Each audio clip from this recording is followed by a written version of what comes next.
Magandang balita ang pagiging pag-amin ni Maine Mendoza at Alden Richards na yan dahil makakatulong din yan sa kanilang karir at sa personal na buhay.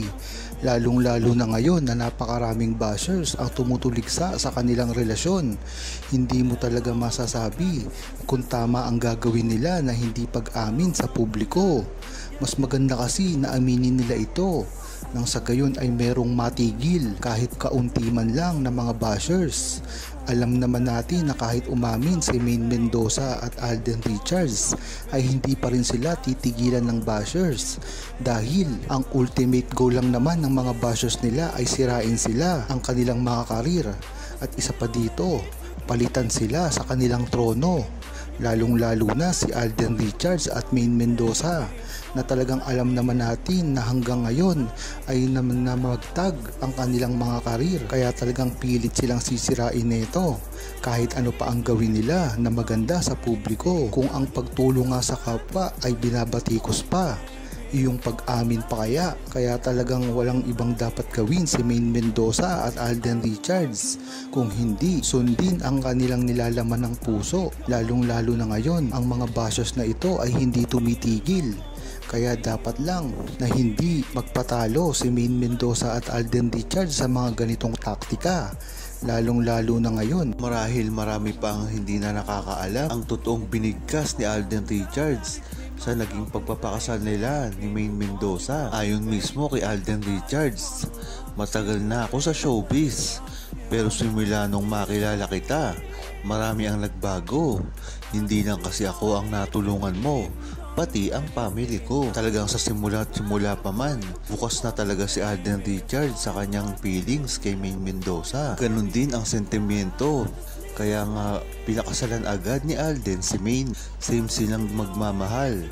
Talagang damang-dama namin. Iyan nung pang 2015. God gave me you nga. Happy kami sa inyo. Richard and Nico Maine Day Paul Carson Jr. Groups loves na loves namin kayo. Dalawang most ang mga kids ninyo. Talagang sa simula pa lang ay mahal na rin ng ADN si Maine at Alden, kaya ganun na lamang ang pagsuporta ng buong ADN. Tila nalalaman nila ang totoong feelings ni Alden Richards nang sinabi niya ito, dahil damang-dama naman talaga ang sinseridad ng pagkakasabi ni Alden Richards sa ginawang pagpakasal nila ni Maine Mendoza. Isa rin itong katibayan na talagang pilit ang pagsira kay Maine Mendoza at Alden Richards ng mga bashers nila. Ngunit mulat na ang buong ADN kaya wala na makakapigil sa kanila. Masaya na nga si Alden Richards at Maine Mendoza sa kanilang relasyon, kaya wala na silang iniintindi. Ang mga bashers na ito ay wala lang naman talagang magawa.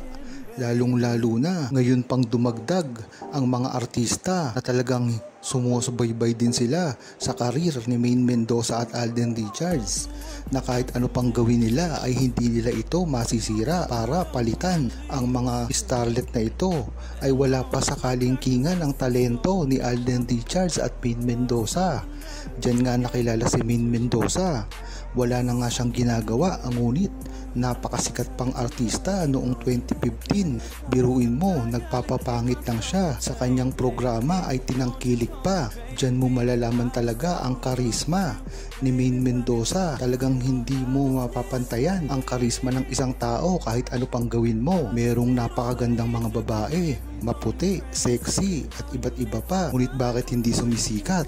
Dahil ito ay walang karisma sa mga tao. Hindi katulad ni Alden Richards at Maine Mendoza na talagang napakaganda na, talento pa at napakalakas pa ng karisma at napakatalino, mayaman pa. Kaya dyan sila nagseselos at gustong agawin ang trono ni Maine Mendoza at Alden Richards na alam naman natin na kahit kailan ay hindi nila magagawa.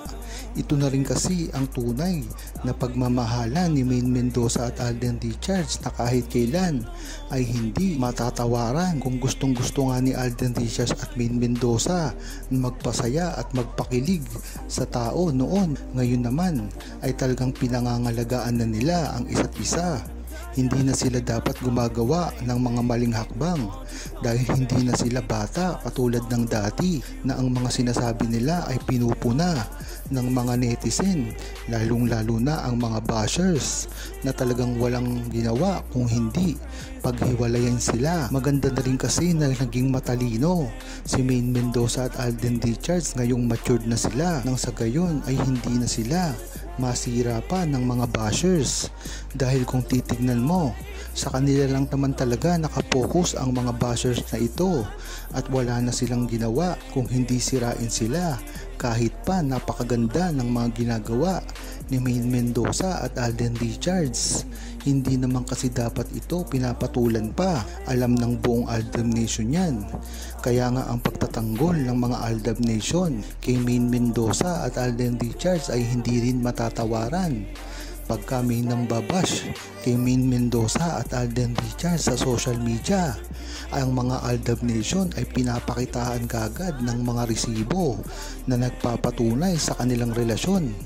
Natatameme ang mga bashers na ito pag pinakita mo ang mga imbitasyon sa kasal, ang mga joint account at iba't iba pa na nagpapakita sa tunay nilang relasyon, dahil kalat na nga ito sa internet at hindi basta-basta mapapasinungalingan.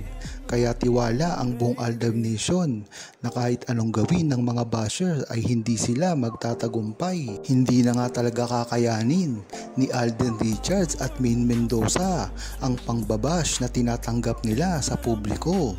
Lalong-lalo na ngayon na ang paparating na movie ni Alden Richards ay talagang ginigisa siya. Napakarami kasing balita ang lumalabas dito patungkol sa mga negatibo na balita patungkol sa kanyang kapartner, at hindi pa yon, nauungkat pa ang mga baling balita na nagkarelasyon daw sila na hindi naman totoo. Si Alden mismo ang nagsabi nito sa kanyang interview, at talagang napakakulit ng mga bashers at ng mga naninira sa kanila na talagang pinagpipilitan kung ano talaga ang relasyon ni Alden Richards sa kanyang leading lady na wala namang katotohanan. Ito ang napapala ng mga bashers na talagang sa simula pa lamang ay tinutulig sana ang relasyon ni Maine Mendoza at Alden Richards. Matagal na kasing niliwanag ni Alden Richards ang kanyang relasyon sa lahat ng babae. Kung matatandaan nyo at maiisip lamang na hindi nagkarelasyon si Alden Richards kahit kanino mang babae pagkatapos ng Aldab, dyan pa lang ay magtataka na kayo na bakit hindi siya nagkakarelasyon pagkatapos ni Maine Mendoza. Dyan lang ang nagpapatunay na talagang si Maine Mendoza ang kanyang karelasyon ngayon. Dahil kung mapapansin nyo at mababalitaan, sinabi na ni Alden Richards yan na sa simula pa lang ay totoo na ang kanilang relasyon at talagang tunay ang kanilang nararamdaman sa isa't isa. Magtataka kayo, sa loob ng mga taon na yun ay sinabi ni Alden Richards na na-inlove siya sa babae, at kung mapapansin nyo, sinabi niya ito ng mga bandang 2022, at natataka kayo at papapaisip na lang, bakit sa loob ng 2015 at 2024 ay hindi naman siya nagkaroon ng babae sa buhay niya. Ito lang talaga ang nagpapatunay na ang tinutukoy niya doon ay si Maine Mendoza lamang. Huwag kalimutang mag-subscribe, comment at i-like ang video na ito. Thanks for watching! You to see that I'm breaking it down. Come take a ride with me. I just need to say